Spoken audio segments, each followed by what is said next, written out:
actually asked me, you're like, don't say anything before you go on camera. So you actually don't know.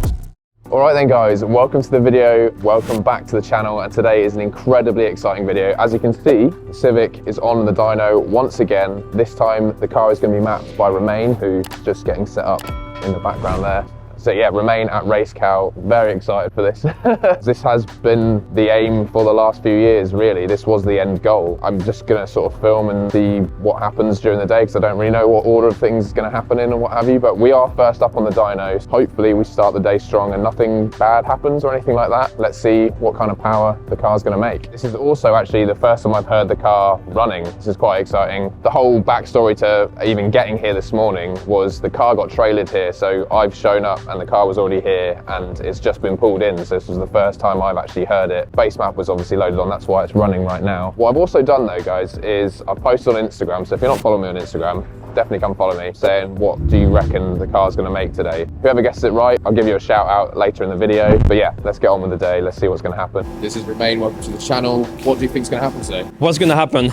Well, hopefully good things. Yeah. It's a good setup that you got good parts. Normally with the Skunk2 drop-in, we see about 10 bhp increase. That's why you need to fit the injector, which you've done as well. Every dyno is different. So for the viewer, never get stuck up on numbers, because between this dyno today and another dyno tomorrow or in 2 weeks is going to be different. What's very important is just to make the most of what you've got on this specific dyno, and then irrelevant to a certain extent on the number, then you know if it's right or not. Normally, to go back to the point, about 250. 250 is a good number, because we normally get 240 with inlet, good exhaust manifold, good catback, because they like big catback on the K20s. We normally see about 240 at about 90-95% duty on stock injectors. Another 10 brake, you need to change the injectors and then you get 250. On some dyno, you'll see 260. Maha is normally fairly, not conservative, but fairly realistic. So yeah, I like to see 250. If we see less than 240, it's most likely something not quite right. So hopefully not. But again, it's not only about the number.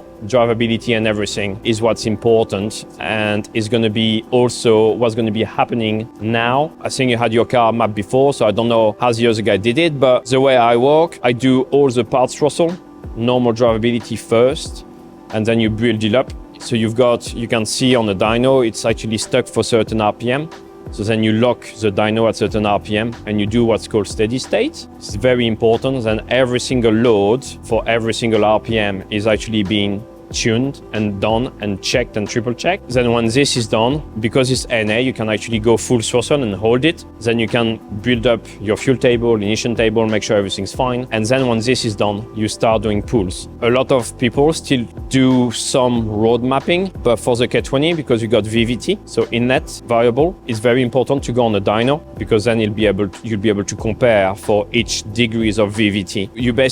You go X amount of degrees and then you change and you change and you change, and you don't change anything else, and you actually look at your curve, and basically you draw your curve and you see, okay, well at 40 degrees I had this, at 30 degrees I had that, they crossed here, so at this point that's where I need to change, and you shape your VVT table. So it's part of the process that's going to happen today. So I thought, actually, in case you haven't watched any of my other videos on the setup of this car, I thought I'd quickly run through what's actually going on whilst Romain jumps in and starts getting things set up. We basically got Skunk2 drop-in cams, RDX 410 injectors, got Skunk2 inlet manifold, then we've got the solid fab big bore manifold and solid fab 3-inch super silent exhaust. It would be nice to see those bigger numbers that Romain was talking about, but we'll find out for sure throughout the day. So like Romain said, he's going to start with the day-to-day drivability, which is obviously the most important bit. The other thing to also mention here is the mid-range gains and all of that sort of stuff rather than peak power is what I'm also more interested in, because that makes it a more usable, faster car on the actual road rather than just having this number to talk about. So hopefully we'll see some good gains today. Having the max amount would obviously be great. This setup is set up to allow that, so hopefully my engine is all good. But yeah, we'll run through the day and see what happens. Fingers crossed, it's all going to go well.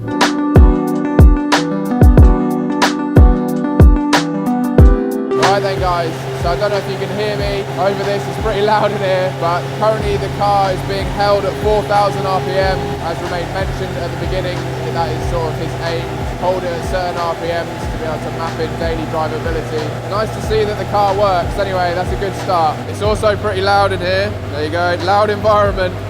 That's how loud it is right now, around 90 decibels.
just thought I'd sort of explain what's going on. From what I can work out right now, this is still the low cam. We haven't crossed over onto the high cam, onto VTEC yet. This is just mapping in everything below that. So currently it's sitting at about 5,500-ish RPM.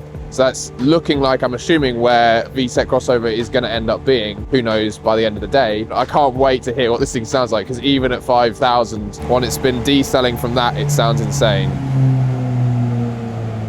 Like you can hear right now. But yeah, this thing is going to be nuts when it's screaming right at the top.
That was the second run you just saw on the screen, so that was 243.5. The run before that was 248. That was up to 8,700 RPM, as you can see there.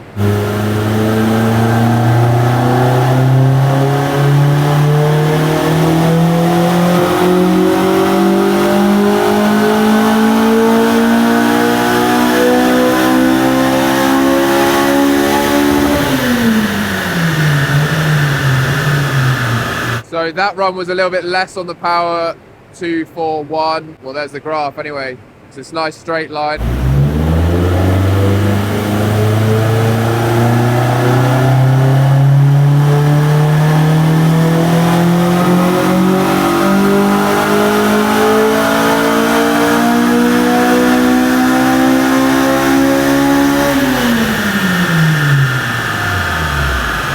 So that one, 238 on the peak horsepower, looks like we're going down. I don't know if that's a heat soak thing, that's just something that Romain's changing something else somewhere, but who knows where this is going to end up, but cool to see the process anyway.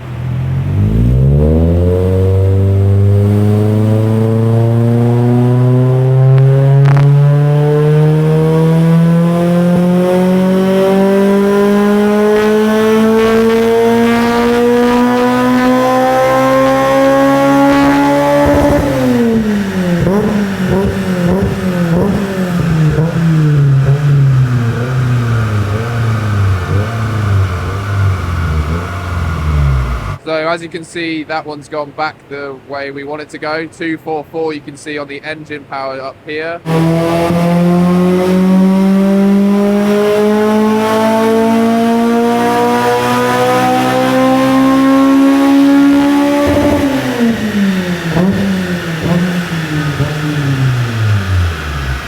So then guys, the car is fully mapped and everything. I know nothing at the moment. Romain is going to tell you at the same time he's telling me. So yeah, you actually asked me, you're like, don't say anything before you go on camera. So you actually don't know. It went very well, very, very well. He made over 250, which is nice. I actually made 255. On the very first run, we managed to get 260, but it was because the dyno was more loaded. So with certain dyno, the longer the load, the number tend to be a bit higher, which is normal. Different dyno, as I said before, different numbers. But when you do get over 250, it's a very good indication. The other good indication is how much injector you're actually using, like the percent. And normally about 250 and above is about 70% on those injectors, and you're 72. So you bang on where he is. So the number matching the data as I can see. I actually left on, I don't know if you want to see with the camera, what I explained earlier with the cam angle. So that's exactly what I've done. The VTEC comes at 5, normally comes a bit lower with stock cams, but with the Skunk2, you get the VTEC slightly later, but then you keep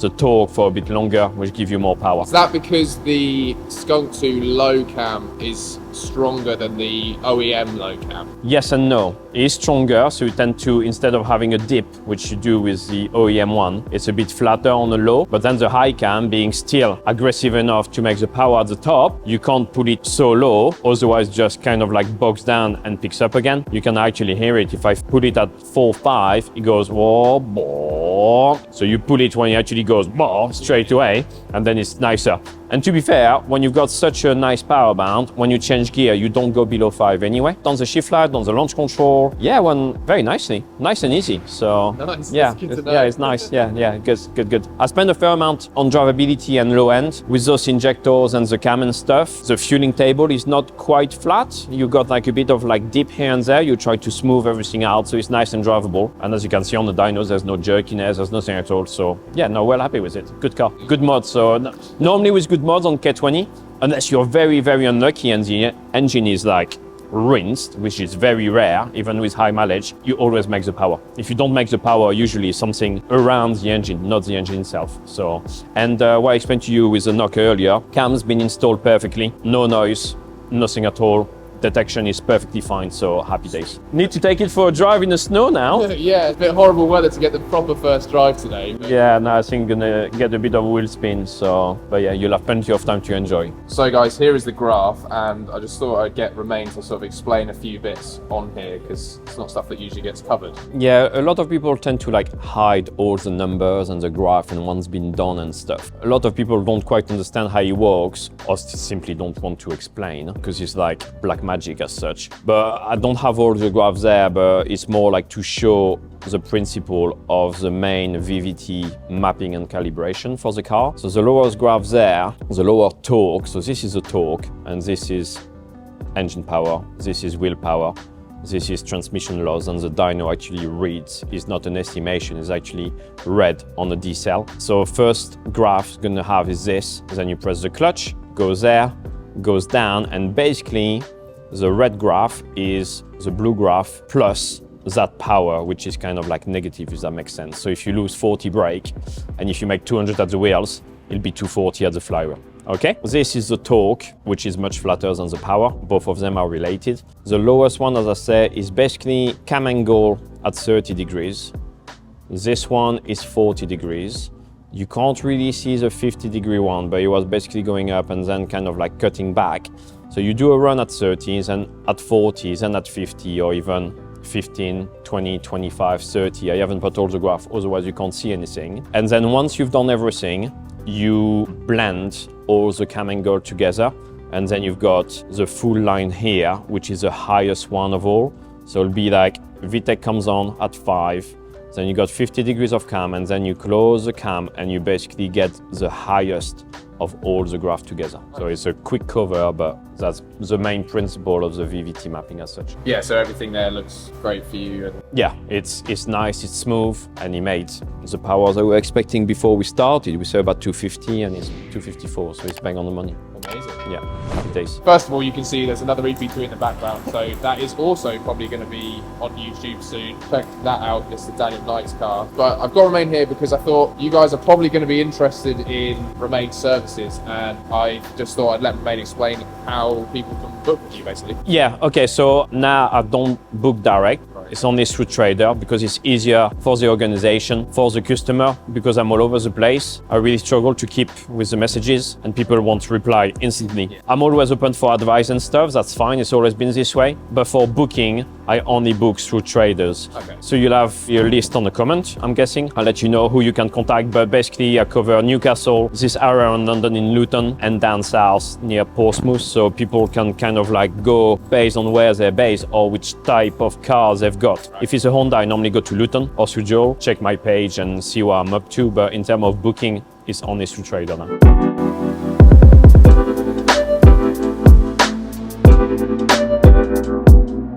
Car's outside, all ready to go. I can actually leave now if I want to, but I think I'm going to stick around to see what happens with this EP3, and also, if you remember that S2000 engine swapped Sierra, that's coming here too. I'm going to get some clips of that as well. Like I promised, I said I'd shout out whoever got the power figure right on Instagram. So far, only one person, so we're only a couple of hours in, one person got the power figure right, and that is Ben Boxall. So I'll put his Instagram up on screen right here. Congrats, you guessed the power right. Yeah, this is very exciting because 254 is sort of where I sort of was expecting, to be honest, actually. I knew 260 was a bit too much of a goal, but I just can't wait to drive it. Obviously, as you can probably tell, it's absolutely tipping it down. So I'm not gonna be able to do a first drive like how I want to do a first drive. That's for another video. Anyway, as you can hear, this Civic has just had a base map loaded up to get it running. So yeah, let's see what else happens with today, because it seems crazy to leave. Let's just keep it going.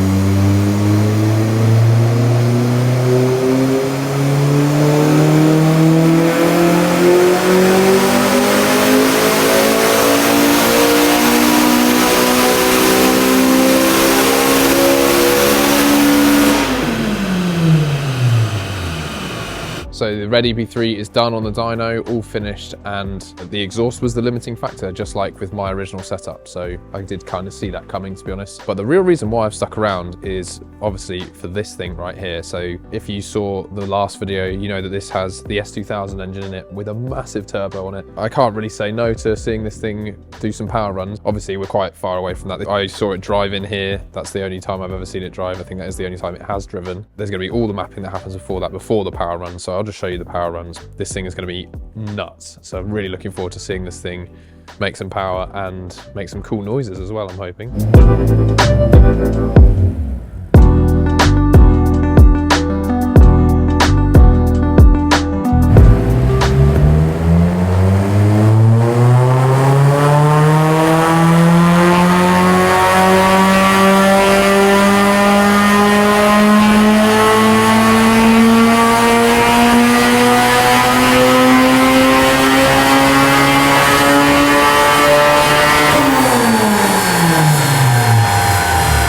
Don't even know if you can hear me. Finally got ear defenders, only just found out about these. Would have loved to have these earlier in the day. Yeah, this thing is insane. It's so loud. Well, the run before that was 300 horsepower. The aim for this thing is like around 500. That run was 359.4 horsepower. So still way more room to go with this thing. Wheel spinning on the dyno has just been a massive issue. But listening to this thing, well, through ear defenders, because it is so loud in here, but it sounds incredible. The F-Series engine just singing with that turbo on it. What a mental car that Ignite have built here. Oh, I think we might be about to do another run. Let's see what happens.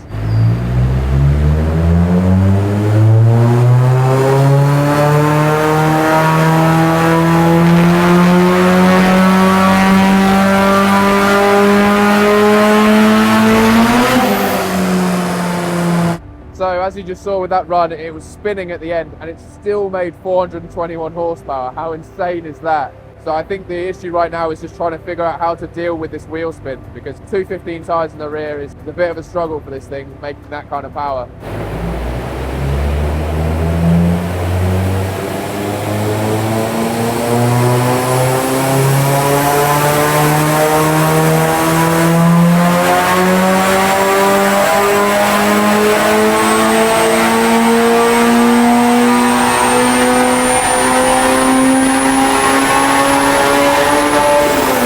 Okay then guys, so it looks like it's going to need a hub dyno. It's spinning too much on the tyres and just can't get accurate power figures to read.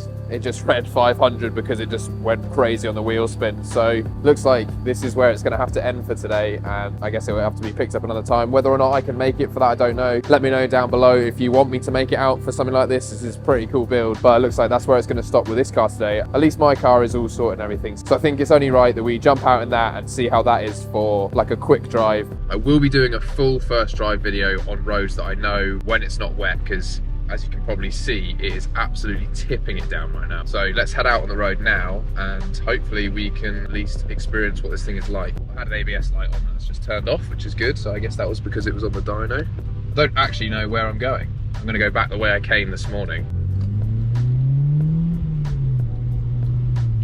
Wow. I can hear what must be the cams in the engine.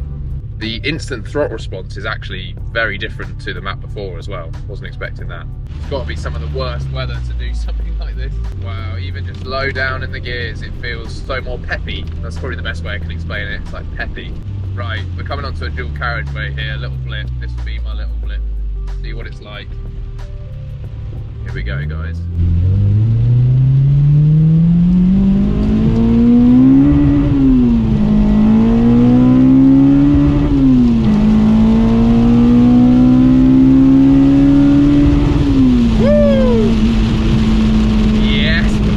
Oh, it feels good. I'm not going to give it any more than that today. The rain is so heavy. Hopefully you've enjoyed this one. It's really interesting getting all that info from Romain. Super useful. Massive shout out to Romain for mapping the car. Huge shout out to Ignite Automotive for sorting out everything, getting the car set up and all that, and obviously running flawlessly without them installing everything correctly. Today could have been a real disaster. So I'll leave all the info for both Romain's company RaceCal and Ignite down below if you want to check them out. I would highly recommend both of them, to be honest. Don't forget to subscribe though, guys. Remember that I still have the first drive video, and I mean, we need to see what this thing's like against some other stuff. Who knows in the future, but I've got some cool stuff coming for this car. I've got some cool stuff coming for the S2000. You should definitely hit that subscribe button if you've enjoyed this one. Leave a comment down below on whether you think this thing made the power you were expecting it to. Let me know what you think of the sound of the new exhaust. Also, don't forget to like this one, and I will catch you guys in the next one.